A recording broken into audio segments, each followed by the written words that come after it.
चलिए बेटा, बेटा गुड मॉर्निंग। ठीक है बेटा सब बच्चे, चलिए तो शुरू करेंगे यहां पर अपना नया अकाउंटिंग स्टैंडर्ड AS10। बेहद ही ज्यादा इंपॉर्टेंट अकाउंटिंग स्टैंडर्ड है हमारे पास बेटा AS10। क्या नाम है AS10 का? AS10 का नाम है property plant and equipments. Numerical accounting standard है, यानी एग्जाम में क्वेश्चन मिलेगा आपको यहां से 7 से लेकर 10 नंबर तक का एग्जाम में पक्का क्वेश्चन मिलेगा ही मिलेगा।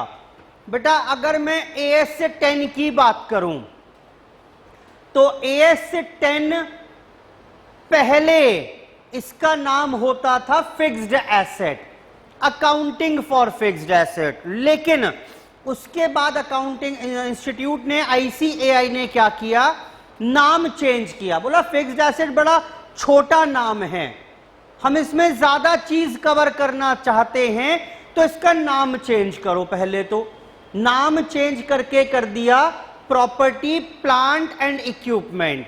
पहले ये AS10 का नाम अकाउंटिंग फॉर फिक्स्ड एसेट था। AS10 का जो पहले नाम था वो था बेटा फिक्स्ड एसेट। उसके बाद क्या हुआ, उसके बाद ये हुआ कि जी एक ना और भी दूसरा अकाउंटिंग स्टैंडर्ड था। एक अकाउंटिंग स्टैंडर्ड होता था AS6। ये था बेटा डेप्रीसिएशन अकाउंटिंग। इसमें डेप्रीसिएशन की बात करते थे। मैंने कहा जी सर बड़ी दिक्कत होती है, ICAI जी फिक्स्ड एसेट पढ़ते हैं 10 में जाकर, फिर फिक्स्ड एसेट के ऊपर ही डेप लगता है वो पढ़ते हैं AS6 में जाकर, बड़ी कंफ्यूजन सी हो जाती है।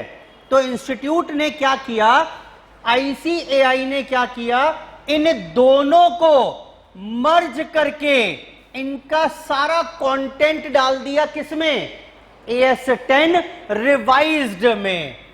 AS10 रिवाइज्ड में ये कंटेंट डाल दिया और जिसका नाम रख दिया PPE।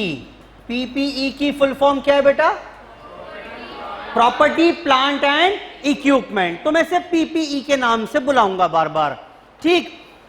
और इसके साथ साथ जानते हो एक काम और हो गया, AS10 और 6 का मिलाकर एक नया AS बनाया, यानी कि एक काम और हो गया। जानते हो क्या, AS6 नाम की अब कोई चीज नहीं है।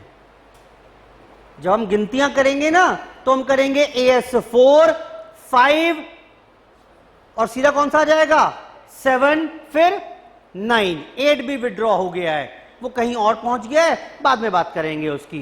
तो जब हम गिनती करेंगे AS की, AS1 ये होता है अकाउंटिंग पॉलिसी, AS2 इन्वेंट्री होता है, AS3 कैश फ्लो स्टेटमेंट है, AS4 net contingency and events है, AS5 नेट प्रॉफिट और लॉस प्रायर पीरियड आइटम है, और 5 के बाद कौन सा है, 7 कंस्ट्रक्शन कॉन्ट्रैक्ट है, 8 फिर से नहीं है, 9 रेवेन्यू रिकॉग्निशन है, और 10th कौन सा है, plant property plant and equipment. बेटा समझ में आ रही है बात, ठीक। इसलिए बोल रहा हूं कई बार पुराने आपको आंसर्स वगैरह हैं वहां शायद AS6 लिखा मिल जाए, AS10 ऑन फिक्स्ड एसेट लिखा मिल जाए। पुराने क्वेश्चंस जो होते हैं एग्जाम के, उसका आंसर कभी पढ़ते हो कहीं आप तो वो वैसे लिखा हुआ होता है। खैर, तो आई होप इतनी बात समझ में आ गई होगी। तो एक बात और भी तय है, क्योंकि 2 AS का कंटेंट इसमें है तो ये AS भी ज्यादा बड़ा है, ठीक। बड़ा AS है, इंपॉर्टेंट है, एग्जाम में पक्का क्वेश्चन यहां से मिलेगा ही मिलेगा, ठीक। तो अब मैं क्या करूंगा यहां पर आपसे, मैं ना नोट्स बनवाऊंगा क्लास में ही आपको, ठीक। शुरू के 4-5 पेज छोड़ देंगे आप, सारी नोटिंग वहीं कराता जाऊंगा पॉइंट वाइज, और रेलिवेंट क्वेश्चन बाद में शुरू करेंगे। सब कुछ मिक्स ना हो जाए तो क्या करेंगे आप, हेडिंग डालोगे, ठीक, लिखना शुरू करो जो लिखवाऊंगा मैं आपको, और जब क्वेश्चन डिस्कस करेंगे तो 4-5 पेज छोड़ने के बाद तब क्वेश्चन लिखना शुरू करेंगे। जब शुरू करेंगे बता दूंगा मैं आपको, फिलहाल सब कुछ मैं नोट कराऊंगा यहां पर आपको, ठीक। विल टेक टाइम, बड़ा अकाउंटिंग स्टैंडर्ड है। शुरू कर दें बेटा, बोलो बेटा। लिखवाऊंगा बाद में, पहले समझाऊंगा कोई भी चीज, ठीक। तो ध्यान से सुनते रहिए मेरे साथ साथ, अभी लिखवाऊंगा बाद में, कोई टेंशन की जरूरत नहीं है, सारे नोट्स मैं ही बनवाऊंगा यहां पर, इसलिए बोल रहा हूं कि वो नोट्स खराब मत करना, सब मैं लिखवाऊंगा। फिलहाल थोड़ी देर सुनो मेरे साथ। तो सबसे पहली बात आती है जी पीपीई। तो एएस ने कहा, हम आईसीएआई ने कहा एएस 10 में हम आपको पीपीई के बारे में सिखाएंगे। मैंने कहा जी ये पीपीई क्या होती है? बोला फुल फॉर्म तो होती है प्रॉपर्टी प्लांट एंड इक्विपमेंट। मैंने कहा वो तो ठीक है, लेकिन हम किसे किसे पीपीई मानेंगे? तो एएस ने क्या कहा, पीपीई यानी सबसे पहले एएस क्या बता रहा है बेटा मुझे? सबसे पहले एएस बता रहा है मुझे मीनिंग ऑफ पीपीई। तो क्या बोला इसने? बोला पीपीई का मतलब है, पीपीई मीन्स, मैं एक एक वर्ड तोड़कर लिख रहा हूं, इंटेंजिबल एसेट्स। क्या समझ में आ रही है बात आपको? ओ सॉरी, कौन सी? Tangible assets. ये टेंजिबल एसेट्स कौन सी होती हैं? जिसे आप छू सकते हो, देख सकते हो, महसूस कर सकते हो, सब कर सकते हो, which can be seen from the naked eyes, is called tangible asset. अच्छा ये इंटेंजिबल कौन सी होती हैं? जैसे गुडविल जिसे आप देख नहीं सकते, patents, softwares, copyrights, these all are intangible asset. एक समय में वो सब भी यही कवर होती थी, लेकिन बोला ये तो बहुत ज्यादा बल्कि हो जाएगा, तो इंटेंजिबल एसेट वाला पोर्शन हटाया और नया एएस बना दिया, एएस 26। एएस 26 जो है that is based on intangible asset. तो यहां हम एक्सक्लूसिवली अब किसकी बात करने वाले हैं? टेंजिबल एसेट्स की बात करने वाले हैं, ठीक। अच्छा, तो पीपीई का मतलब है टेंजिबल एसेट्स। मैंने कहा कौन सी वाली टेंजिबल एसेट? तो बोला which is held for use, जो आपने यूज के लिए रखी हुई हैं, जो आपने यूज के लिए अपने बिजनेस में रखी हुई हैं। मैंने कहा कहां कहां यूज हो सकता है? बोला जी held for use, held for use इन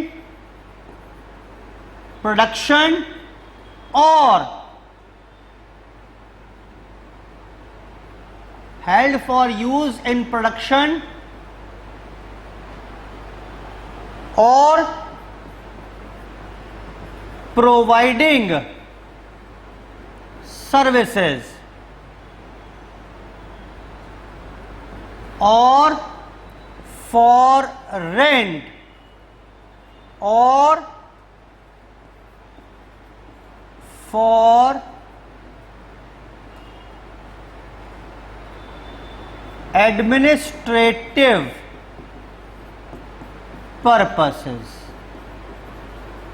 सुनना बेटा क्या बोल रहा हूं मैं, ये सुनिए। पीपीई का मतलब है टेंजिबल एसेट, जिसको आप देख सकते हो, छू सकते हो। और आपने क्यों रखी हुई है ये? भाई यूज करेंगे, नॉट फॉर सेल। अगर नॉट फॉर सेल, अगर फॉर सेल होती तो कहां पहुंच जाता बेटा?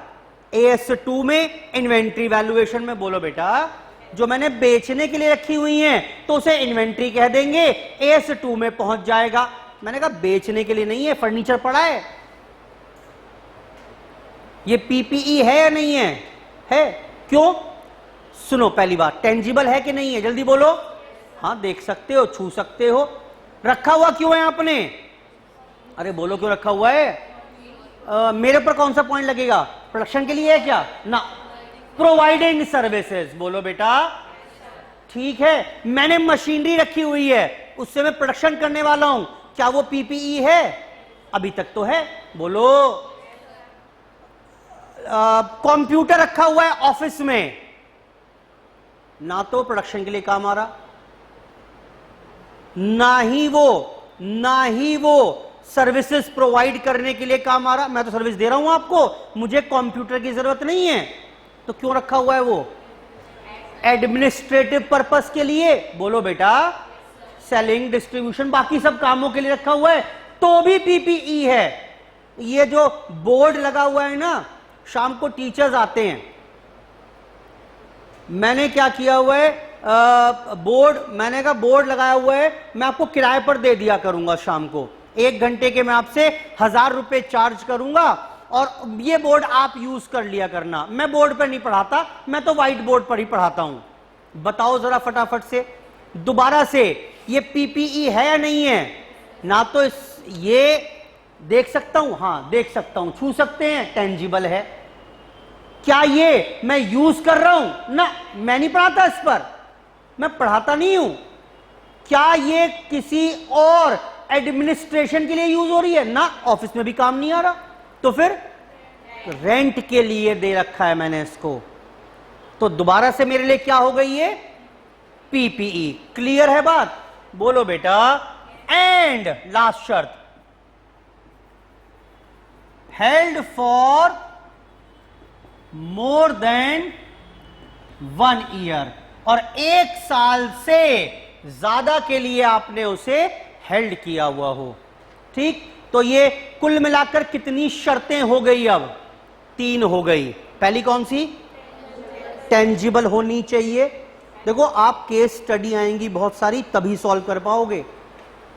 टेंजिबल होनी चाहिए। दूसरा बताओ, यूज के लिए। हां, यूज के कारण बहुत सारे हो सकते हैं, लेकिन यूज के लिए हो, नॉट मेंट फॉर सेल हो। और तीसरी बात, held for period more than 1 year, 1 साल से अधिक समय के लिए हो, तो इसे हम पीपीई कह देंगे, इसे हम पीपीई कह देंगे। यानी कि जरा बताना मुझे बेटा, बताओ मुझे, ऐसे ही पूछ रहा हूं,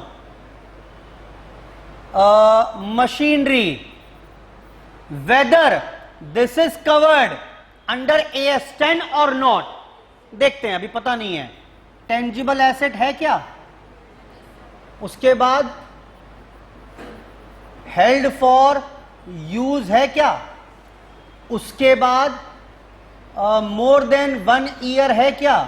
held for more than 1 year है क्या? अगर है तो इसे क्या बोल देंगे फिर? कि yes, this is PPE covered in AS10। I hope समझ में आ रही है बात। तो आओ चेक कर लेते हैं, बताना मशीनरी के बारे में। टेंजिबल है, हेल्ड फॉर यूज है, हां प्रोडक्शन के लिए यूज होगी। फॉर मोर देन 1, हां ऑब्वियस सी बात है, लंबे समय के लिए मशीनरी हम यूज करने वाले हैं, तो clearly this is covered in AS10 as PPE. Clear है बात? और सुनो, सॉफ्टवेयर टेंजिबल है क्या? ओहो, टेंजिबल नहीं है। हेल्ड फॉर यूज है क्या? हाँ, सॉफ्टवेयर ले रखे हैं मैंने, फीस सारी पंच होती है, नोट्स बनते हैं, एडमिनिस्ट्रेटिव पर्पस के लिए सॉफ्टवेयर यूज होता है। 1 साल से, हाँ क्यों नहीं है, ये तो इंस्टीट्यूट चलता रहेगा सॉफ्टवेयर। क्या ये पीपीई में कवर होगा? यानी all the conditions are required to be satisfied. Stock tangible है क्या? बोलो, है ना? स्टॉक दिख तो रहा है। क्या हेल्ड फॉर यूज है? No, it is meant for, बोलो बेटा, it is meant for resale. ये कहां यूज करूंगा मैं? स्टॉक खरीदा है, कल को कोई अच्छे दाम देगा तो उसे बेच दूंगा। आगे क्या ये 1 साल से अधिक के लिए है? पता नहीं, हो भी सकता है, नहीं भी हो सकता, मुझे नहीं पता। हो सकता है ग्राहक 2-4 महीने में आ जाए, हो सकता है ग्राहक 1.5-2 साल में आए। तो क्या ये पीपीई में कवर होगा? ये तो यही रिजेक्ट हो गया था, आगे तो जरूरत ही नहीं है, यही पीपीई से बाहर आ गया था। कहां चला गया ये? कहां चला गया? AS2 में चला गया ये। AS2 में valuation of inventory. I hope ठीक है बात। ये पीपीई की डेफिनेशन बताई मैंने। What is PPE? पीपीई का मतलब tangible asset, held for use in various purposes and held for more than 1 year या 12 महीने। मोर देन 1 ईयर, मोर देन 1 ईयर, मोर देन 1 ईयर। मैंने एक मशीनरी खरीदी, उसकी लाइफ 12 महीने है। पीपीई है या नहीं है? नहीं है। वो 12 महीने चेक करवाएगा आपसे। समझ में आ रहा है बात कि नहीं आ रही है? बोलो। हेल्ड फॉर मोर देन, ये इक्वल टू लगा दिया मैंने साइन यहां पर, मोर देन 1 ईयर है। क्लियर है बात? अगर 12 महीने बोल रहा है लाइफ ना, कि 12 महीने बाद मशीनरी ऑटोमेटिकली ऑब्सोलीट हो जाएगी, तो भैया वो फिर पीपीई नहीं है, because that is not held for more than 1 year. सिर्फ 1 ईयर के लिए है, तो लिमिट याद रहेगी ये? बोलो बेटा। चलो, तो ये थी एक और बात यहां पर कि कुछ एग्जाम्पल्स मैंने कवर किए। अब ये तो मैंने तय कर लिया ये पीपीई है, मशीनरी पीपीई है, फर्नीचर पीपीई है मेरे लिए। तो आओ अब इन्हें रिकॉर्ड कैसे करें? रिकॉर्ड, क्या पीपीई मानते ही रिकॉर्ड कर लें? Answer is no. AS10 ने कहा कि देयर आर 2 शर्तें, 2 कंडीशंस। अगर ये दोनों सेटिस्फाई हो जाएं, अगर ये दोनों सेटिस्फाई हो जाएं, तब तो आप पीपीई को रिकॉर्ड कर लेना। मैं क्या पूछ रहा हूं आपसे? मैं क्या बता रहा हूं आपको? मैं बता रहा हूं आपको रिकॉग्निशन। सब लिखवाऊंगा। 2 सवालों के जवाब ढूंढेंगे, कब और कितना। रिकॉग्निशन का मतलब क्या होता है? रिकॉर्डिंग। भैया ये तो तय हो गया कि asset is a PPE covered under AS10। ये तो हमने तय कर लिया कि मशीनरी यस पीपीई है। तो सवाल मेरा ये है, कब रिकॉर्ड करें? क्या मशीनरी जैसी पीपीई की शर्तें पूरी हुई रिकॉर्ड कर लें? Answer is no. मैं बताऊंगा आपको कि कब रिकॉर्ड करना है, और करना है तो मशीनरी को किताबों पर कितने में रिकॉर्ड करें। क्लियर है बात? बोलो बेटा।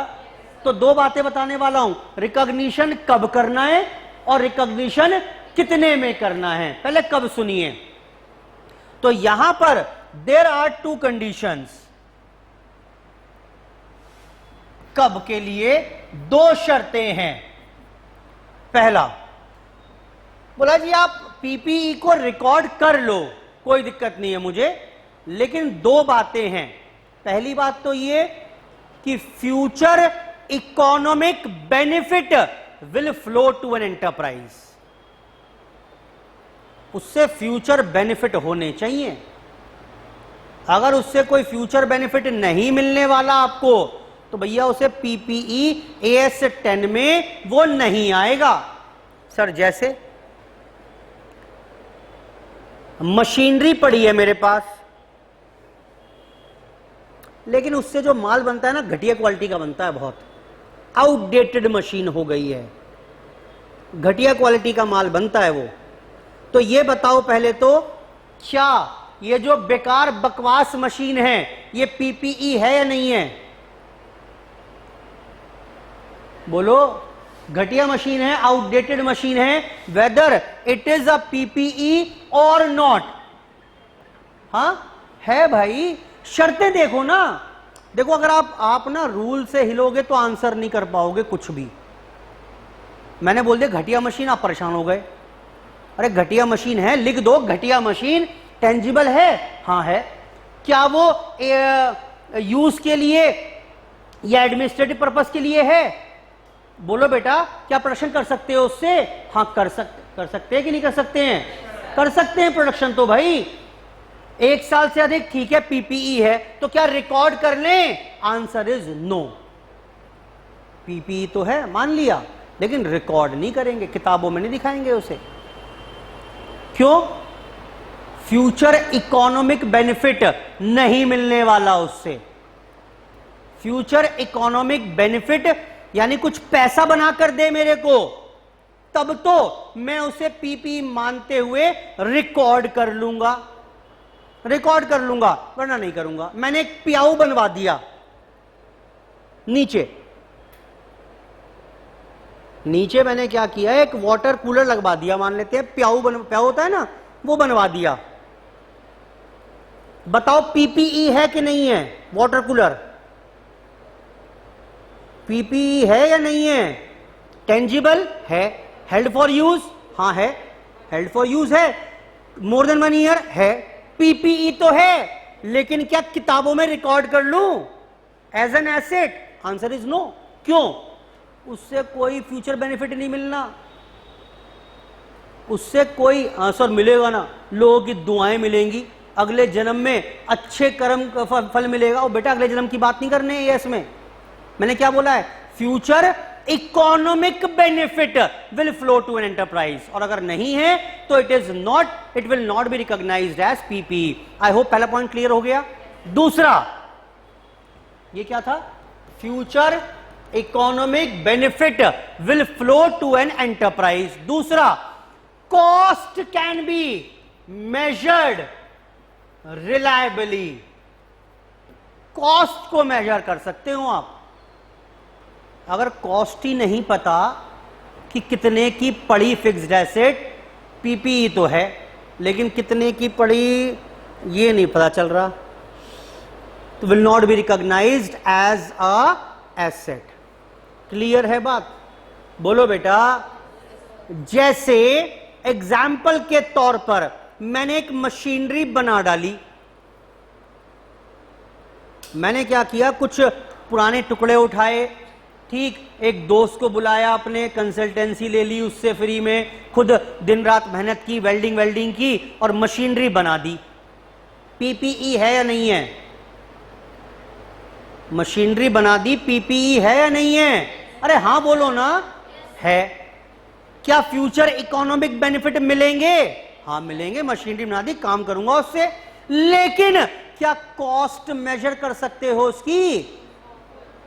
नहीं निकाल पा रहे भाई, कॉस्ट नहीं निकाल पा रहे। Cost can be measured reliably, और नहीं कर सकते तो मत रिकॉर्ड करो। पीपीई AS10 में नहीं रिकॉर्ड होगा। क्लियर है बात? बोलो बेटा। ठीक, तो 2 बातें मैंने यहां पर कवर की। तीसरी बात, सर ये जो AS है, क्या ये AS10, चलो लिख लो पहले, इज नॉट एप्लीकेबल, नहीं लगेगा। AS10 कहता है AS10 इज नॉट एप्लीकेबल। ये मैं लिखवा इसलिए नहीं रहा, अभी आपको दोबारा लिखवाऊंगा ना तो सब चीज दोबारा रिवाइज हो जाएंगी। AS10 इज नॉट एप्लीकेबल, नहीं लगेगा। किस किस पर? 2 बातें AS ने कही। एक, अगर कोई आपके पास वेस्टिंग एसेट्स हैं, या उससे पहले लिखो बायोलॉजिकल एसेट्स, मैं वो वर्ड यूज कर रहा हूं जो AS ने यूज की है, या कोई नेचुरल रिसोर्सेज हैं, तो इन सब पर AS10 नहीं लगेगा। AS10 नहीं लगेगा। सर ये नेचुरल रिसोर्सेज क्या होते हैं? बड़ा आसान है। नेचुरल रिसोर्सेज कोयले की खान है, तेल का कुआं है, इन सब नेचुरल रिसोर्सेज पर, नेचुरल रिसोर्सेज कह लो या वेस्टिंग एसेट्स कह लो, एक ही बात है, इन पर AS10 नहीं लगेगा। सिमिलरली बायोलॉजिकल एसेट्स, ये क्या होते हैं? जैसे प्लांट हुआ या एनिमल्स हुए, इन पर भी AS10 नहीं लगेगा। मेरे पास दूध की डेयरी है, 10-12 गायें हैं मेरे पास, 5-10 भैंस हैं मेरे पास, क्या उन पर AS10 लगेगा? नहीं लगेगा। मेरी खेती है, क्या उन पर AS10 लगेगा? प्लांट्स का काम है, पेड़ों का काम है, AS10 लगेगा? आंसर इज नो, नहीं लगेगा। लेकिन एक एक्सेप्शन है। क्या? एक वर्ड लेकर आऊंगा नया मैं आपके लिए। In case of bearer plants, in case of bearer plants, ये bearer plants क्या होते हैं? bearer plants क्या होते हैं? सुनो बेटा, ये देखो क्या है ये बेटा, पेड़ दिख रहा है कि नहीं दिख रहा है? बोलो बेटा। अच्छा, इस पेड़ पर लगे हुए हैं बड़े सारे, ये लो बेटा, क्या है ये है बेटा सेब। ठीक, मान लो सेब है, ड्राइंग पर मत जाओ। ये बड़े सारे सेब लगे हुए हैं।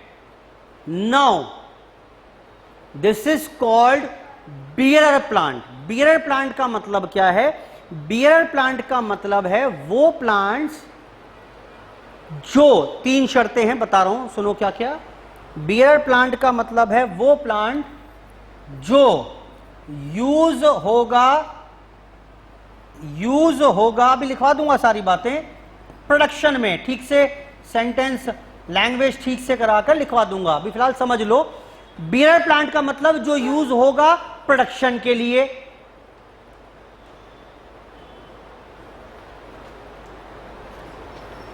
और मोर देन 12 मंथ्स तक आपको प्रोडक्शन करके देगा, और नॉट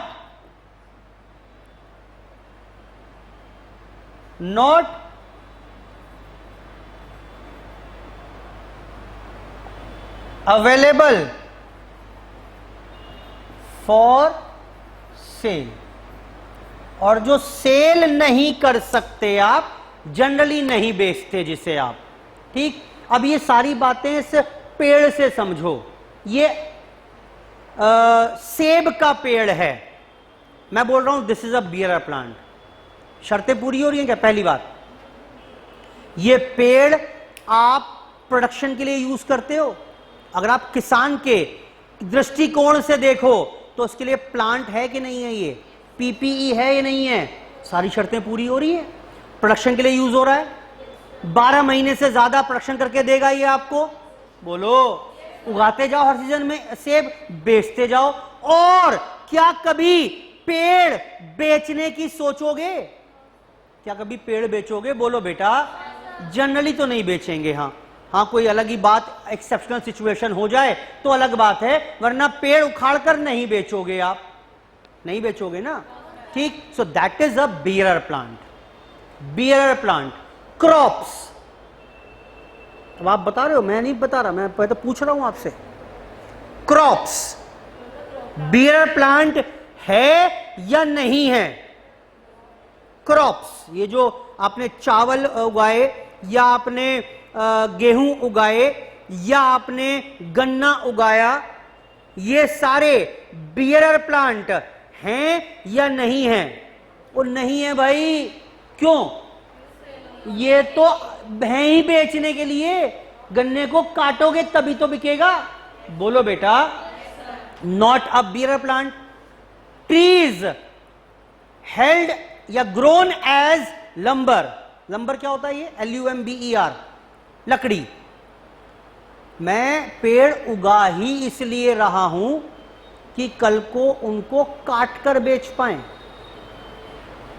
उस पेड़ पे उगता कुछ नहीं है, वो तो लकड़ी यूज होगी फर्नीचर में। जो लकड़ी होती है, टिम्बर, रेशम, और ये क्या कहते हैं उसे, चंदन, ये सब क्या होता है? कोई फल थोड़ा ना उगते हैं इस पर।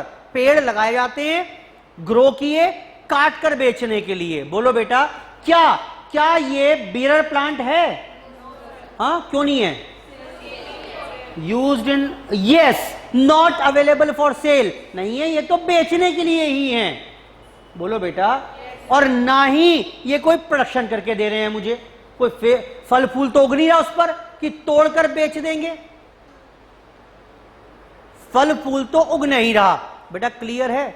अच्छा, एक पेड़ है ऐसा जिस पर फल भी लग रहे हैं और जो अवेलेबल है एज अ लंबर ऑल्सो। क्या हुआ?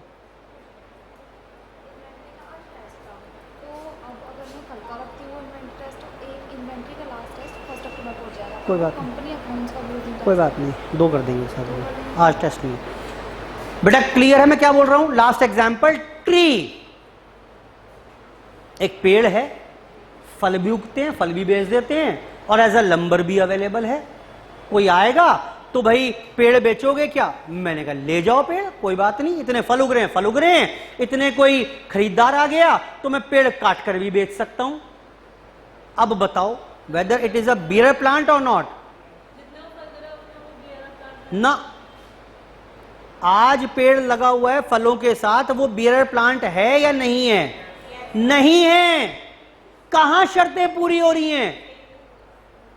क्या वो अवेलेबल है सेल के लिए? है ना। अगर वो प्लांट, वो ट्री अवेलेबल है फॉर सेल, तो वो बियर प्लांट बचा कहां?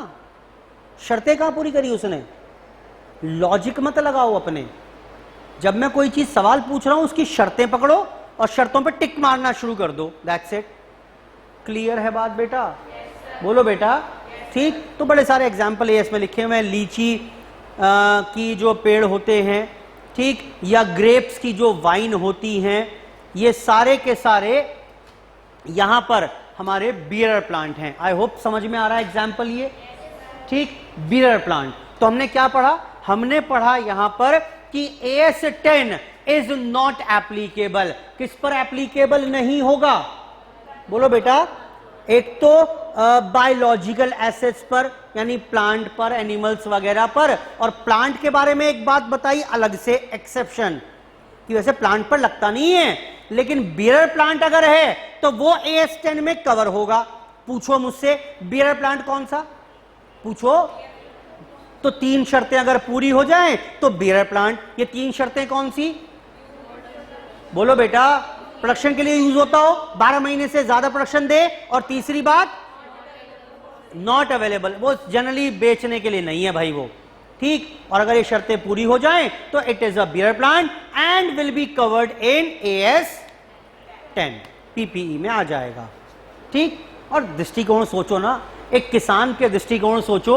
अरे भाई ये मेरे लिए फिक्स्ड एसेट ही तो है, हर महीने खाद, हर साल खाद डालता हूं, उसकी देखभाल करता हूं, और फल उगते हैं, फल काटकर फल बेच देता हूं, फिर दोबारा इसकी मरम्मत करता हूं, दोबारा से इसमें खाद डालता हूं, पानी डालता हूं, फिर फल उगते हैं पेड़ वहीं की वहीं है।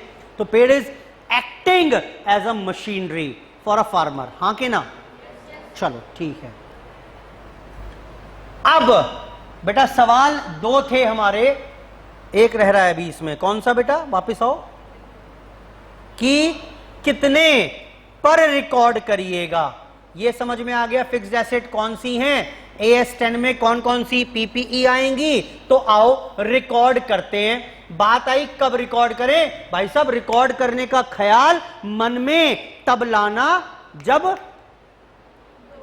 कौन सी फ्यूचर इकोनॉमिक बेनिफिट मिलने वाले हो। प्याऊ बनाओगे, वाटर कूलर लगाओगे पब्लिक के लिए, तो उसे AS10 में रिकॉर्ड नहीं करोगे PPE मानते हुए। और cost can be measured reliably, cost को आप ठीक ठाक तरीके से निकाल सकते हो।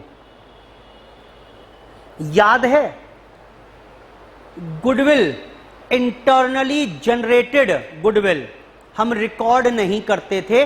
पार्टनरशिप में बताया था CA फाउंडेशन में। क्यों नहीं करते थे? क्योंकि cost can not be measured reliably. भाई मैंने गुडविल खुद से जनरेट कर ली, कितने पैसे लगे मुझे खुद नहीं पता आज तक। तो इसलिए internally generated goodwill is not recorded in books of accounts, क्योंकि यही दोनों पॉइंट AS26 में भी लिखे हुए हैं। मैं गुडविल से बता रहा हूं क्योंकि आपने यूज करा हुआ है पॉइंट। वो पार्टनरशिप में बताया था मैंने कि अगर इंटरनली जनरेटेड गुडविल है तो it will not be recorded. क्यों नहीं रिकॉर्ड नहीं करेंगे भाई? उसकी कॉस्ट ही नहीं पता मुझे, उस पर कितनी लागत लगा चुका हूं मैं आज तक, पता ही नहीं मुझे। मेरा नाम तो बन गया IPC आज 25 साल में। सर कितना खर्च किया आपने ब्रांड बनाने में? और मुझे खुद नहीं पता। बस बढ़िया पढ़ाता गया, कभी ऐड किया, कभी पोस्टर लगाए, कभी बैनर लगाए, कभी टीवी में ऐड चलाया, बच्चों को बढ़िया पढ़ाया, बढ़िया रिजल्ट दिया, उन सब से गुडविल बन गई। But cost can not be measured reliably, तो इसलिए उसे रिकॉर्ड नहीं करेंगे। क्लियर है? ये दोनों पॉइंट AS 26 में भी लिखे हुए हैं। मैंने फिलहाल AS 26 पढ़ा है आपको, ये जब गुडविल का एग्जाम्पल दिया है, वो इसमें नहीं आएगा, वो AS 26 वाला है, लेकिन कनेक्ट कर पाओगे उससे आप, क्योंकि वो पढ़ा हुआ पॉइंट। बोलो बेटा, चलो आगे।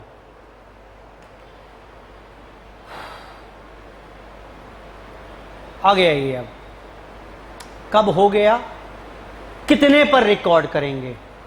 Recognition of PPE।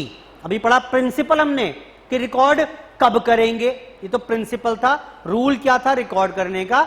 अब रिकॉग्निशन ऑफ PPE यानी अमाउंट, कितने पर रिकॉर्ड करेंगे। तो कितने पर रिकॉर्ड करेंगे ये इस बात पर निर्भर करेगा। सुनो, अब यहां से प्रैक्टिकल न्यूमेरिकल क्वेश्चन शुरू होगा। रिकॉग्निशन ऑफ PPE, भाई या तो आप परचेज करके लाए होंगे, हाँ बोलो, ये फिक्स्ड एसेट वगैरह हैं, ये मैं बाजार गया पैसे देकर लेकर आ गया, या तो परचेज करी होगी आपने। अब परचेज की तो कितने में रिकॉर्ड करें? एंट्री करनी है मुझे लाकर, एंट्री करोगे कि नहीं करोगे? क्या एंट्री होगी? हाँ, PPE account debit to bank, यही तो होगी। अब सवाल ये पूछ रहे हो आप मुझसे, सर अमाउंट कितना लिखूं? तो अमाउंट ढूंढने का प्रयास करेंगे। या क्या होगी बेटा? Self constructed. मैंने कहा फर्नीचर बनाना है, एक काम करते हैं, शाम को फ्री रहते हैं, लकड़ी खरीद कर लाया, कील लाया, फेविकॉल लाया, और मैं रात को खुद ही फर्नीचर बनाने बैठ गया। कल सुबह क्लास होगी, उसमें काम आ जाएंगी table chair. Self constructed fixed asset हो सकती है। बोलो बेटा, तो अब ये जो फर्नीचर तैयार हुआ, ये कितने में रिकॉर्ड करेंगे? ये मैं जवाब ढूंढूंगा यहां पर। या अगर एक्सचेंज्ड है, मतलब वो पुरानी चेयर पड़ी थी यहां पर, मैं लेकर गया मर्चेंट के पास, फर्नीचर वाले के पास, मैंने कहा ये रखो और मुझे नई दूसरी बढ़िया वाली बेंच दिलवा दो। एक्सचेंज में लेकर आया, तो अब ये जो नई बेंच लाया हूं मैं, ये कितने में रिकॉर्ड होगी? इन सब सवालों का जवाब ढूंढने का यहां पर प्रयास करेंगे। बेटा शुरू करें अब एक एक करके। बोलो बेटा, यहां से मेरा पहला न्यूमेरिकल क्वेश्चन बनेगा, ठीक, जो एग्जाम में आ भी चुके हैं और जिसकी हम चर्चा भी करेंगे अभी हाथ के हाथ। तो बड़ा सिंपल सा है वैसे तो, परचेज की अगर आपने, तो बड़ा आसान है भाई। क्या करें बताओ, क्या करोगे भाई? जितना भी परचेज प्राइस है वो लो, उसमें जोड़ दो जितने भी टैक्सेस वगैरह आपने पे किए। हाँ ऑब्वियस सी बात है, नॉन रिफंडेबल वाले। मैंने क्या किया, मैंने एक मशीनरी इंपोर्ट की, इंपोर्ट ड्यूटी बाहर से मंगाई मशीन, उस पर 1 करोड़ की इंपोर्ट ड्यूटी दे दी। मशीन थी 10 करोड़, इस पर इंपोर्ट ड्यूटी दे दी 1 करोड़ की। सरकार ने बोला कोई टेंशन मत लो, ये ड्यूटी हम आपकी रिफंड कर देंगे। आप बढ़िया काम कर रहे हो भाई, मशीनरी मंगाइए विदेश से, प्लांट लगाओगे, बढ़िया काम करोगे, लोगों को रोजगार दोगे, हम आपकी ड्यूटी माफ कर देंगे। मुझे बताओ कितने पर मशीनरी दिखाओगे किताबों में? 10 करोड़, 11 करोड़? नहीं, मैंने 11 करोड़ दिए हैं। 1 करोड़ तो रिफंडेबल है, तो टैक्स जोड़ने तो हैं, लेकिन कौन से वाले? जो नॉन रिफंडेबल हो। सरकार मना कर दे मैं नहीं दूंगा, जो है हो गया, खर्चा कितना हो गया आपका? 11 करोड़। ठीक, साथ में ऐसे ही और डायरेक्टली एट्रीब्यूटेबल एक्सपेंसेस, कॉस्ट, बहुत बड़ा टर्म है ये। डायरेक्टली एट्रीब्यूटेबल मतलब क्या है? इस मशीनरी के वजह से जितना भी खर्चा हुआ। बहुत सारे एग्जाम्पल हैं, भाड़ा पे किया, कार्टेज पे की, इंस्टॉलेशन चार्जेस पे किए, किसी इंजीनियर को बुलवाया, भाई साहब ये मशीनरी मंगाई है, इसे जरा हमें जरा कंसल्टेंसी दो, कैसे चलेगी ये। मंगा तो ली हमने, तो जो कंसल्टेंसी चार्जेस दिए आपने, मैंने मशीनरी लगानी थी, अब अगर मैं यहां पर रख दूंगा जमीन पर, तो उस केस में क्या होगा, ये मशीनरी ना इतनी वाइब्रेशन क्रिएट करेगी, पूरी बिल्डिंग हिलेगी। मैंने क्या किया, पहले एक साइट बनवाई इसके लिए, नीचे प्लेटफॉर्म बनवाया कंक्रीट का सॉलिड, जिससे वाइब्रेशन वो एब्जॉर्ब कर ले सारी। होता है कि नहीं होता है, जब आप जनरेटर लगवाते हो बड़ा, ऊपर लगा हुआ है, अगर आप देखोगे जाकर नीचे हमने पूरा एक फ्रेम बना हुआ है जिससे उसकी वाइब्रेशन पूरी बिल्डिंग में ना जाए। तो जो साइट बनवाई आपने वो इसी वजह से बनवाई है कि नहीं बनवाई है, डायरेक्टली एट्रीब्यूटेबल कॉस्ट, जितना भी खर्चा इस मशीनरी के वजह से हुआ। 2 एम्प्लॉइज को मुझे 4 दिन की दहाड़ी देनी पड़ी, लगे रहे इसमें, तोड़ फोड़ करने में, जोड़ने में, ऊपर चढ़ाने में, करने में, सब जुड़ जाएगा इसमें, सब जुड़ जाएगा। बोलो बेटा, ठीक है।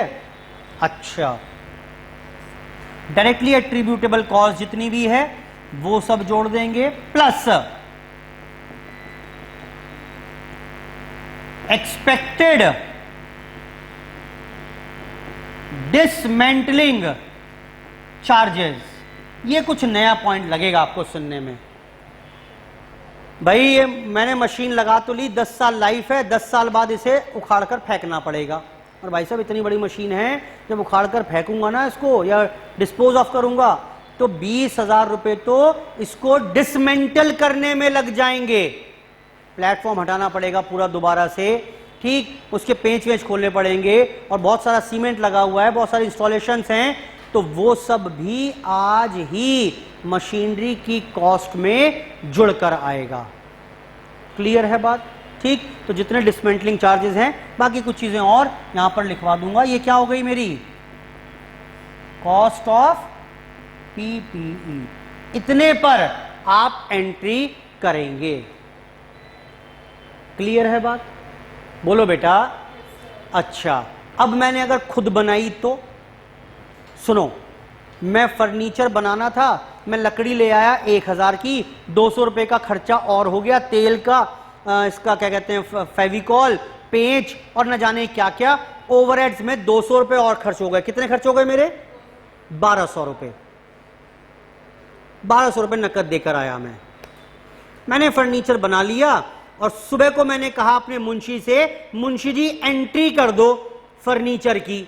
खुद बनाया रात बैठ के मैंने, और अगर मैं ये बाजार से खरीदता तो मुझे 1500 का मिलता। भाई जिससे लाऊंगा प्रॉफिट जोड़ेगा नहीं जोड़ेगा, बोलो। 1500 का मिलता मुझे, तो आप एक काम करो 1500 में ही रिकॉर्ड कर लो, 300 की मेरी खुद की मेहनत हो गई। लॉजिक समझ में आ रहा है कि नहीं आ रहा है। एएस ने मना कर दिया ना, ये नहीं करने देंगे, ये नहीं करने देंगे। अगर आपने सेल्फ कंस्ट्रक्टेड है तो only cash cost incurred will be considered. Example बताओ, कितने पर पीपीई रिकॉर्ड करोगे, 1200 पर। Implied cost, imputed cost, deemed profit कुछ भी लेने नहीं देंगे आपको। बाजार से खरीद लेते हम, 1500 अलाउ कर देते आपको। खुद बनाइए आपने, तो आपको जो इंप्लाइड प्रॉफिट है, जो आप कह रहे हो कि मैंने अपनी मेहनत से 300 कमा लिए, तो मैं 300 रुपए जोड़कर दिखाऊंगा, वो नहीं करने देंगे आपको। आई होप क्लियर है बात।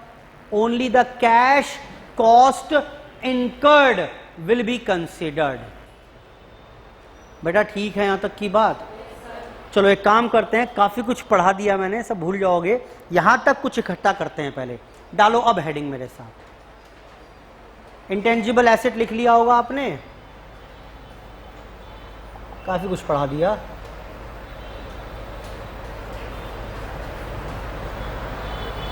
थोड़ी बातें लिखवा देता हूं अब, फिर क्वेश्चन करने हैं क्योंकि मुझे, तो इसलिए यहां तक का पॉइंट कंक्लूड कर लेते हैं।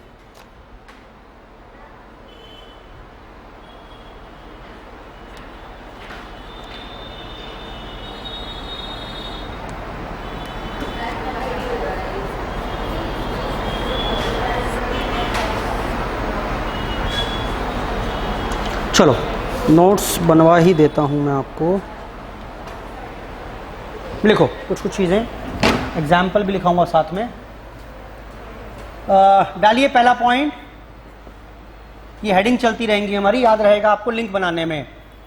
मीनिंग ऑफ पीपीई, कुछ साफ साफ लिख रहा हूं बस। अब क्या लिखेंगे बताइए, अब लिखने में मजे आएंगे आपको। PPE means tangible asset held for, बताओ क्यों रखी हुई हैं, held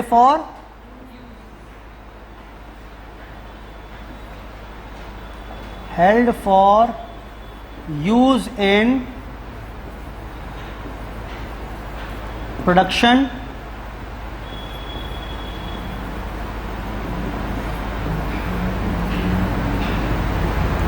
rendering of services,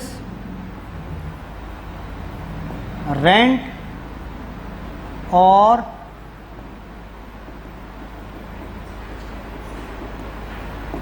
administrative purposes. मैंने सरल शब्दों का इस्तेमाल किया है। एएस में अगर डिफिकल्ट लैंग्वेज है तो उसको सरल बनाने का काम भी कर रहा हूं नोट्स बनवाते हुए। पीपीई का मतलब held for use in production, rendering of service, plant, administrative purpose and held for, ऐसे लिखो, एंड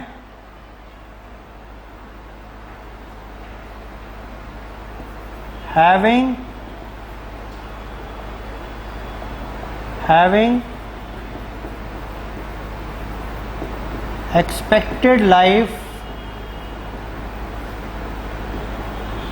more than 12 months। ये लो जी पहला पॉइंट।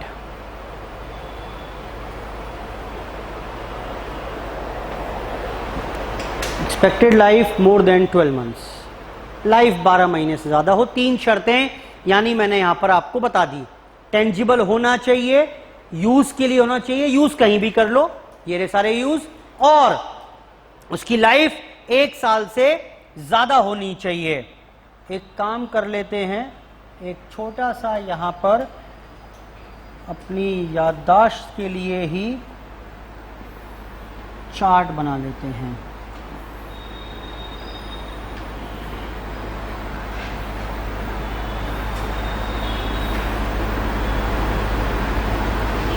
पहला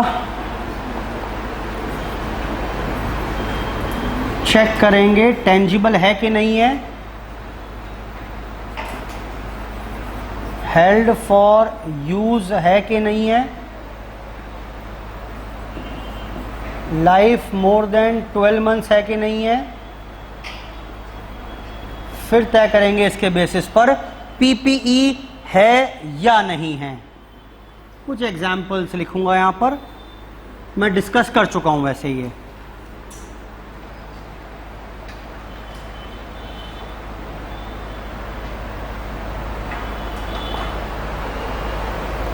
जी मशीनरी,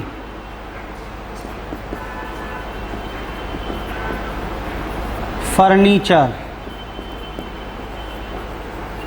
सॉफ्टवेयर, स्टॉक।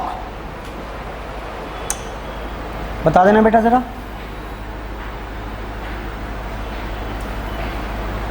इन सब के बारे में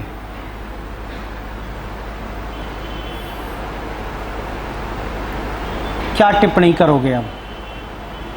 जी मशीनरी टेंजिबल है बेटा, हेल्ड फॉर यूज भी है, लाइफ 12 महीने से ज्यादा, पीपीई है, AS 10 में कवर हो जाएगी। Furniture yes for all, again same. Software tangible नहीं है, हेल्ड फॉर यूज है, 12 महीने ज्यादा चलेगा, लेकिन अब पीपीई नहीं रहा। Stock is tangible, held for use नहीं है, लाइफ 12 महीने हो भी सकती है, नहीं भी हो सकती। ये बता चुका हूं पहले, मैं बस लिखवा रहा हूं, थोड़ा साफ साफ कर दिया है, और कुछ खास विशेष बात नहीं है।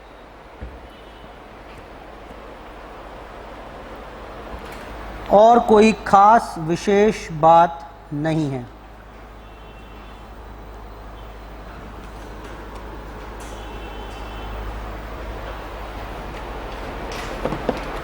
जी, अगली बात क्या बताई थी बेटा?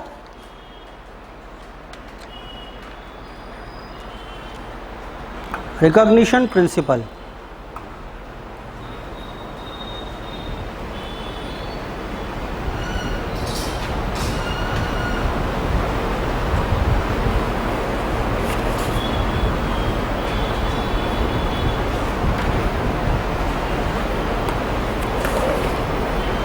लिखें बेटा, दूसरी लिखी हेडिंग अब, पॉइंट नंबर 2।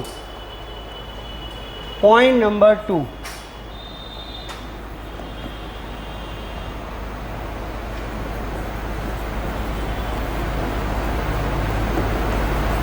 रिकॉग्निशन प्रिंसिपल,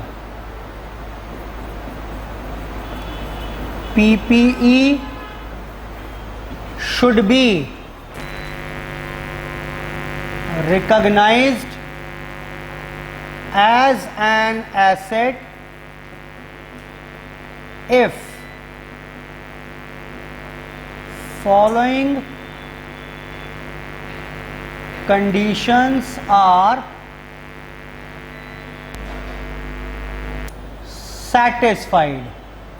शर्तें क्या क्या हैं? पहला क्या बताया था बेटा, भूल गया मैं। Future economic benefit will flow to an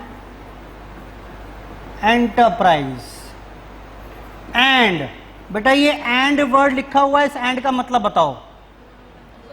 both the conditions are required to be satisfied and cost can be measured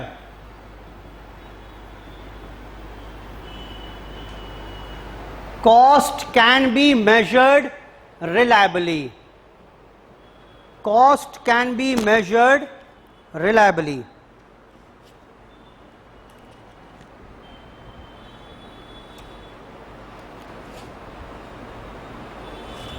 cost can be measured reliably। बता चुका हूं पॉइंट, बस जो पढ़ा है अभी तक वो समराइज कर रहे हैं, क्योंकि 2-4 न्यूमेरिकल क्वेश्चन कराने हैं मुझे अब,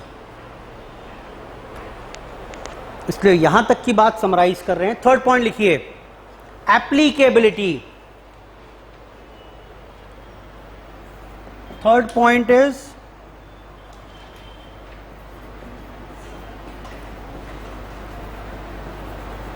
applicability of AS10। लिखें, AS10 is not applicable। किस पर एप्लीकेबल नहीं होगा? is not applicable on biological assets such as animals, plants, etc. and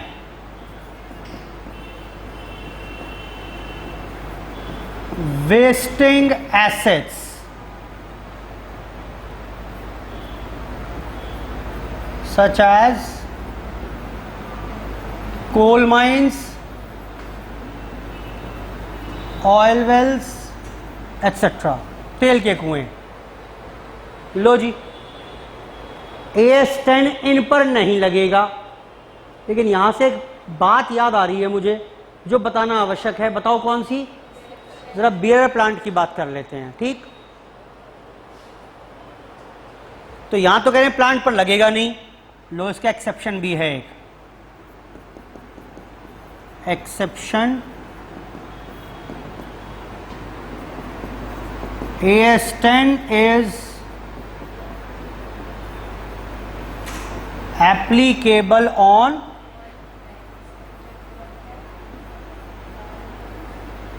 bearer plants,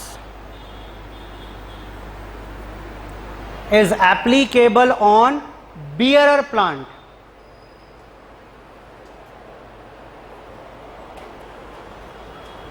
Is applicable on bearer plant.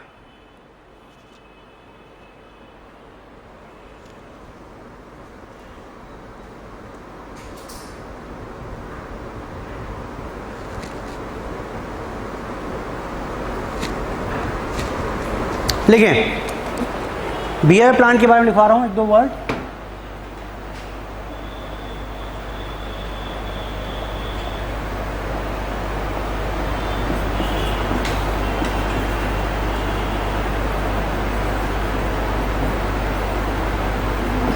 Beer plant, 3 शर्तें हैं,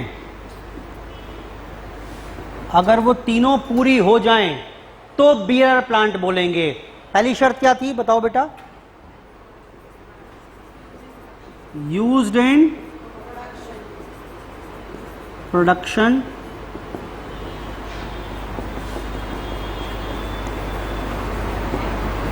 expected life more than 12 months और remote chance of being sold.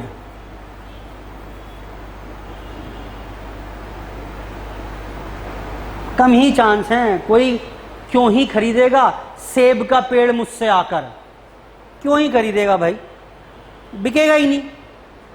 हाँ, कभी वो पूरा खेत या पूरा ही बेच दिया एरिया आपने, तो लोग आकर रोड बनाएंगे, घर बनाएंगे, तो काट कूट दें उसे, वो अलग बात है। लेकिन रिमोट ही चांस हैं, बिक तो सकता है, आम का पेड़ भी बिक तो जाएगा, बट चांसेस रिमोट ही हैं। तो this is called bearer plant. बेटा क्लियर है बात ये? चलो एक एग्जाम्पल यहां पर लिखेंगे, शर्तें चेक करने वाला। 1 2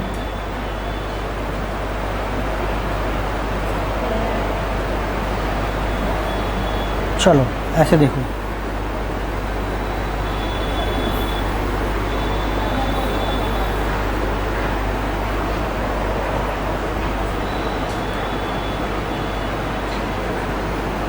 आप ये बताओगे यहां पर पहले मुझे कि ये बियरर प्लांट है कि नहीं है, और ऑब्वियस सी बात है अगर है तो पीपीई में आएगा, वरना नहीं आएगा। खैर एग्जाम्पल लिखो पहले इसमें, एप्पल ट्री क्रॉप्स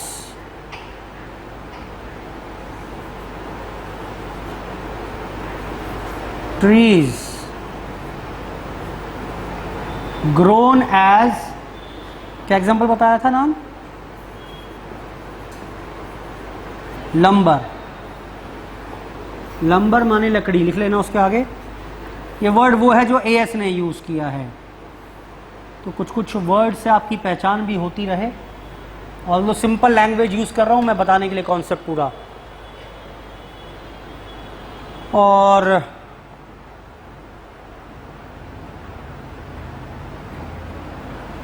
अगला क्या लिखेंगे? Trees grown for fruits and as lumber. जी बेटा, डिसीजन मेकिंग करवा दो जरा बस फटाफट से, और क्या ही बचा। Apple tree, apple tree bearer plant है कि नहीं है? शर्तें ये लिखी हुई हैं ऊपर, शर्तें चेक कर लो। बियर प्लांट है कि नहीं है? Yes, this is clearly a bearer plant. Bearer plant है तो उसने बता रखा है AS10 एप्लीकेबल हो जाएगा। It's a PPE। क्रॉप्स नहीं है, नहीं कवर होगा। ट्री ग्रोन एज लंबर, लकड़ी बेचने के लिए यही ट्री ग्रो कर रहे हैं। बियर प्लांट नहीं है, ये भी नहीं है। एक्सप्लेनेशन है बस, और कुछ नहीं है उसकी। ये जो कॉन्सेप्ट बताया इसकी बस एक्सप्लेनेशन है।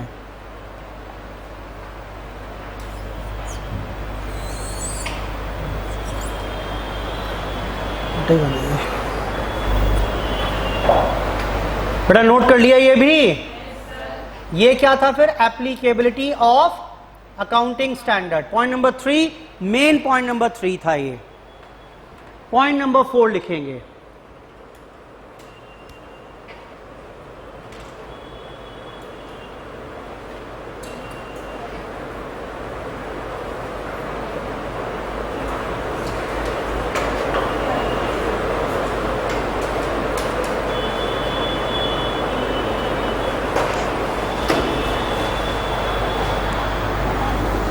क्या पढ़ा बेटा इसके बाद मैंने? Main point. पॉइंट नंबर कौन सा है बेटा? 4th लिखिए।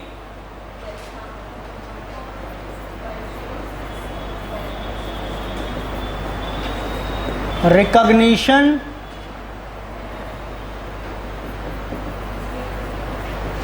अमाउंट ऑफ PPE, यानी अब PPE किस अमाउंट पर रिकॉर्ड करेंगे। ठीक, ये तय कर लिया PPE किसे कहेंगे, ये तय कर लिया रिकॉर्ड करेंगे कब। और अब बात क्या कर रहे हैं? भैया एंट्री करनी है तो तय है, एंट्री करें कितने पर ये तो बताओ। पहले तो चेक किया AS10 में आ रहा है कि नहीं आ रहा।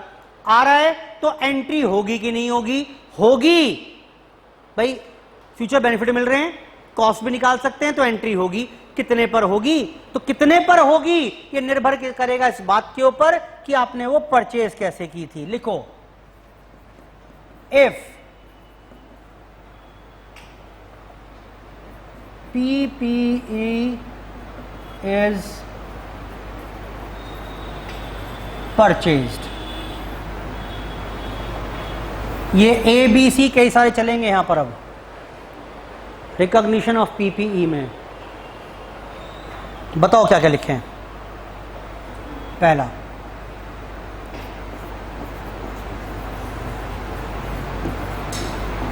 Purchase price. और बताओ बेटा, ऐड क्या कर देंगे? टैक्सेस। लेकिन कौन से वाले?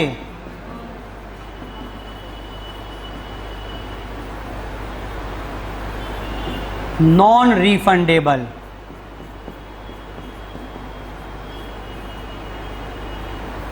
डायरेक्टली एट्रीब्यूटेबल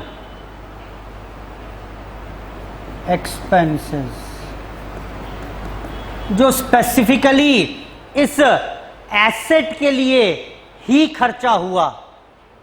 दिमाग में लगाओ, ये एसेट ना होती तो ये खर्चा ना होता, ये एसेट ना होती तो भाड़ा ना पे करना पड़ता, ये एसेट ना होती तो प्लेटफॉर्म ना बनवाना पड़ता, ये एसेट ना होती तो कंसल्टिंग चार्जेस ना देने पड़ते, ये एसेट ना होती तो इंस्टॉलेशन चार्जेस ना लगते। तो ये सारे के सारे क्या हो गए? एक वर्ड क्या दिया इनका? Directly attributable expenses. ये है तो इसलिए ये हो रहा है। क्लियर है बात? Directly attributable expenses. नेक्स्ट लिखें, ऐड करिए बोरोइंग कॉस्ट। कुछ याद आ रहा है? एएस पढ़ा हुआ है हमने इसका? बोलो बेटा, कौन सा एएस था? एएस 16। इंटरेस्ट, बोरोइंग कॉस्ट का मतलब इस एसेट को लेने के लिए अगर इंटरेस्ट है तो वो ऐड करेंगे, लेकिन कौन से वाला? हाँ, ready to put to use तक का। बोलो बेटा। अच्छा, आपके पास पैसे नहीं थे इसलिए आपने, या डिले पेमेंट हो गया इसके वजह से ब्याज देना पड़ा, वो जोड़ेंगे क्या? नहीं जोड़ेंगे। क्लियर है? वो सब हमने AS 16 में पढ़ा हुआ है। लिख लो उसके आगे फिर भी, बोरिंग कॉस्ट एज पर AS 16। कौन सी वाली? फिर भी लिख लो ब्रैकेट में एक और, from date of borrowing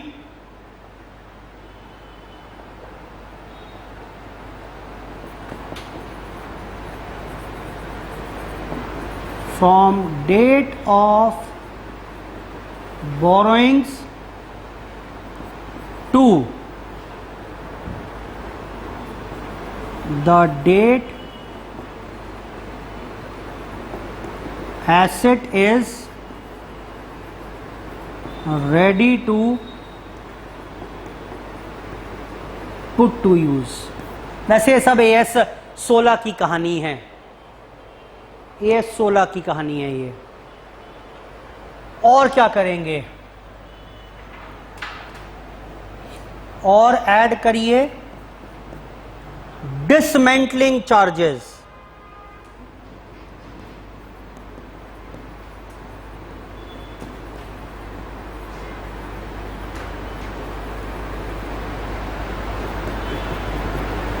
dismantling charges, dismantling charges.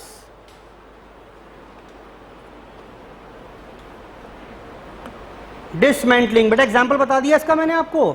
कल को जब मशीन उखाड़ कर बेचोगे तो कुछ खर्चा आएगा। 1 लाख की मशीन थी आज मेरी, ऐसा समझो इस बात को, 1 लाख की मशीन है मेरी आज, 5 साल चलेगी ये। 5 साल बाद जब बेचेंगे कबाड़ी को तो उसे उखाड़ने में 10,000 का खर्चा आएगा। जनरेटर रखा हुआ है ऊपर, 10 साल बाद बेचूंगा, खराब हो जाएगा तो भाई साहब जनरेटर को ऊपर से नीचे उतारने का भी क्रेन मंगवानी पड़ेगी मुझे। 5,000 तो क्रेन वाला ले जाएगा। ठीक, 1 लाख का जनरेटर, बस 2 एग्जांपल बता रहा हूं आपको। 1 लाख का परचेज किया मैंने और मुझे पता है जब मैं कल को बेचूंगा तो 5,000 क्रेन वाले को देने पड़ेंगे डिसमेंटल करने के लिए। मैं जनरेटर किताबों में कितने पर दिखाऊंगा? 1,05,000 और डेप्रीसिएशन लगेगा 1,5 का। बोलो बेटा, 5 का खर्चा भी होने वाला है ना, पता ही है मुझे। तो ये मशीनरी मुझे 1,5 की पड़ी और 1,5 पर डेप लगाएंगे। ठीक, एक और बात सुनिए, मैंने मशीनरी खरीद तो ली आपसे, लेकिन वो बैंक पर गिरवी पड़ी हुई थी। लोन वोन चुकता कर दिया था, लेकिन जब बैंक के पास गया, बैंक ने कहा 200 रुपए के स्टैंप और लगेंगे इसमें भी, तब मैं छोड़ूंगा इसे, इसके जो मोर्गेज है, और तब आपके नाम में होगी। तो ये जो रिस्टोरेशन चार्जेस हैं, लीगल चार्जेस लग गए अपने नाम में टाइटल कराने के लिए, ये भी मशीनरी की कॉस्ट में जुड़ेगा। सिंपल सी बात करें, डायरेक्टली एट्रीब्यूटेबल कॉस्ट है भाई। अगर ये तो नाम बता रहा हूं, एक अजीब अजीब से नाम आएंगे ऐसे आपके सामने, तो इसलिए पहले ही अगर दिमाग में सेट कर लेंगे तो प्रॉब्लम ना होगी क्वेश्चन में जाकर। लिखो रिस्टोरेशन, या ऐसे लिख लो restoration and other liabilities, other related liabilities. कोई और लायबिलिटी थी, उधारी थी, लिख लो इसमें restoration, restoration and other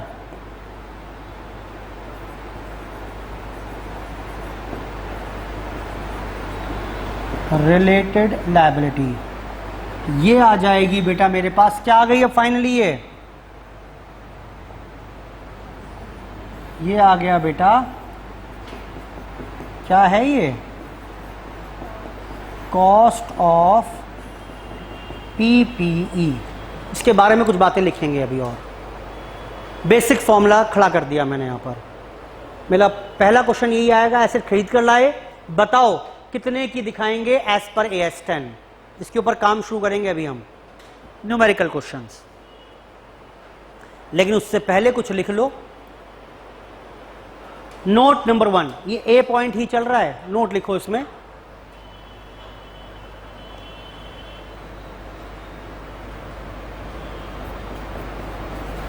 note,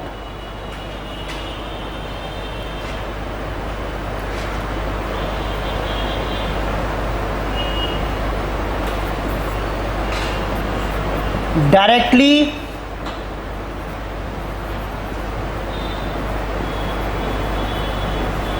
attributable expenses includes, क्या क्या आ सकता है इसमें बेटा?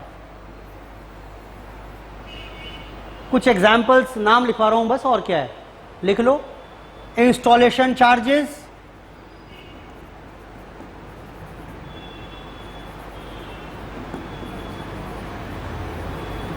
और बताओ बेटा। ट्रायल रन कॉस्ट,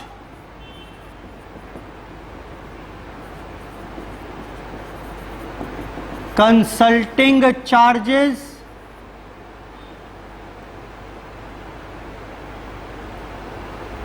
बोलो बेटा, जो बोलोगे मैं तो लिख दूंगा वही। क्लैरिटी के लिए जो नए नए शब्द हैं बेटा, आदित्य माइक बोल देना एक बार से, माइक दूसरा।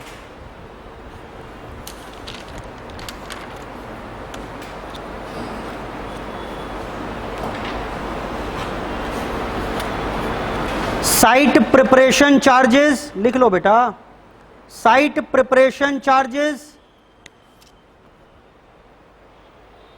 प्रोफेशनल फीस कोई दी है आपने तो,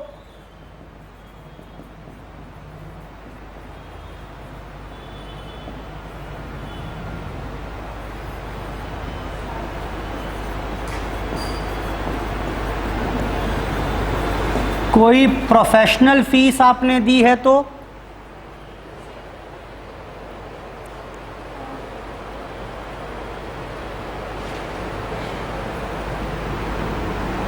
टैक्सेस अलग से आ ही गए थे, ठीक है चलो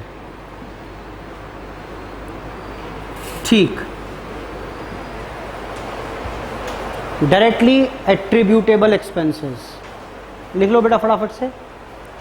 डायरेक्टली एट्रीब्यूटेबल एक्सपेंसेस का मतलब ये सारे खर्चे हो सकते हैं, और लिस्ट ये इंक्लूसिव है, माने इसमें और भी 50 तरीके के एग्जाम्पल आते जाएंगे क्वेश्चन जब करते जाएंगे तो।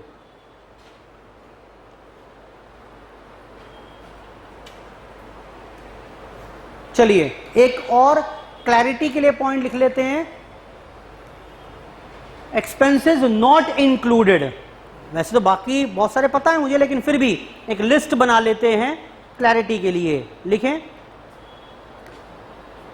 Expenses not included in the cost of PPE. Point number 2 note में ही लिख रहे हैं, पॉइंट नंबर 2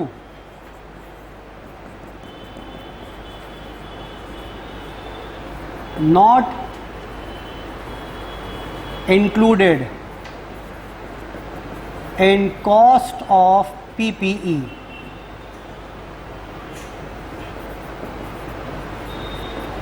एडवर्टीजमेंट, आपको बेकार लगेंगे सारे पॉइंट सुनने में ही, सर लिखवाई क्यों रहे हो, पता ही है तो। Advertisement, inauguration expense,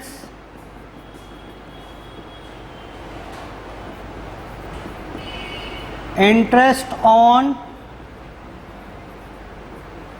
deferred credit, उधार लिया था लेट पेमेंट किया इसलिए आपको इंटरेस्ट देना पड़ गया। हेलो, हाँ जी, हेलो,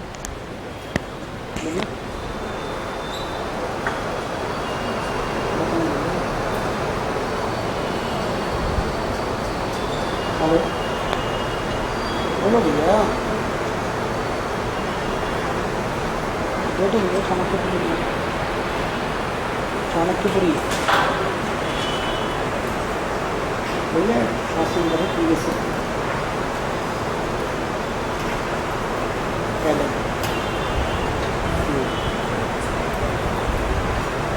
नहीं फोन मत करना मुझे, मीटिंग में खाना नहीं बन रहा, समझ लो एक बार, समझ लो भैया एक बार, नहीं लिखा हुआ है सारा।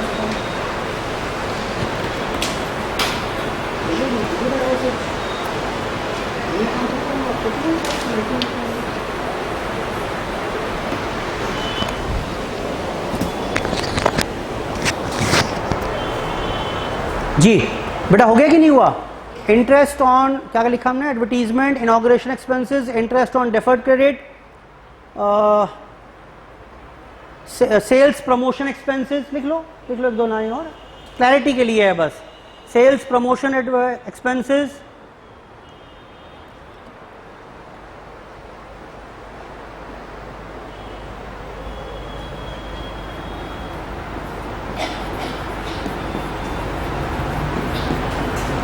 सेल्स प्रमोशन एक्सपेंसेस कोई मतलब ही नहीं है, लॉजिकल से पॉइंट हैं। कोई operating loss before production, before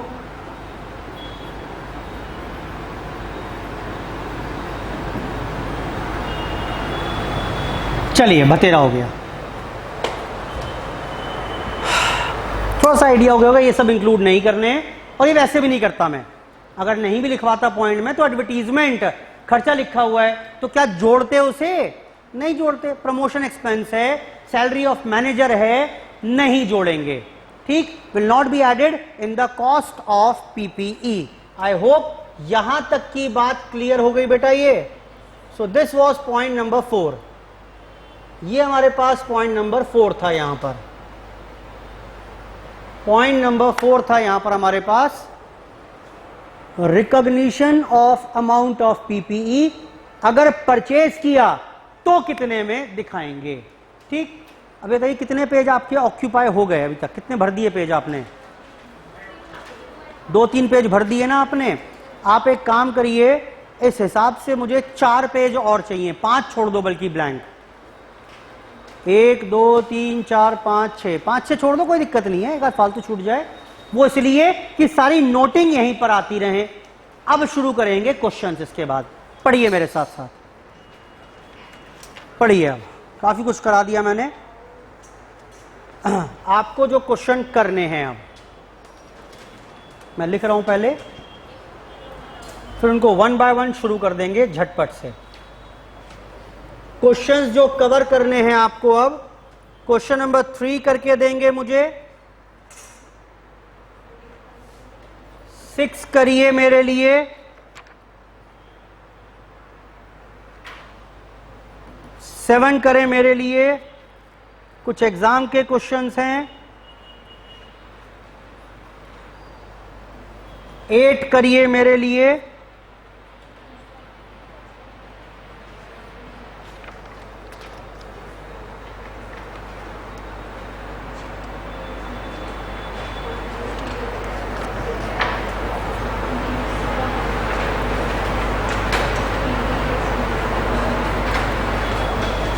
nineteen करिए, स्टडी मटेरियल क्वेश्चन है ये। कुछ कुछ तो सेम लगेंगे करने में आपको। फिर 22वां करिए।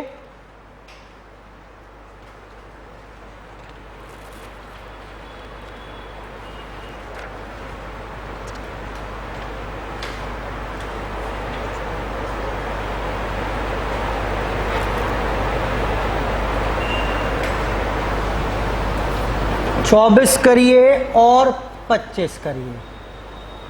ये लो जी, 8 क्वेश्चन।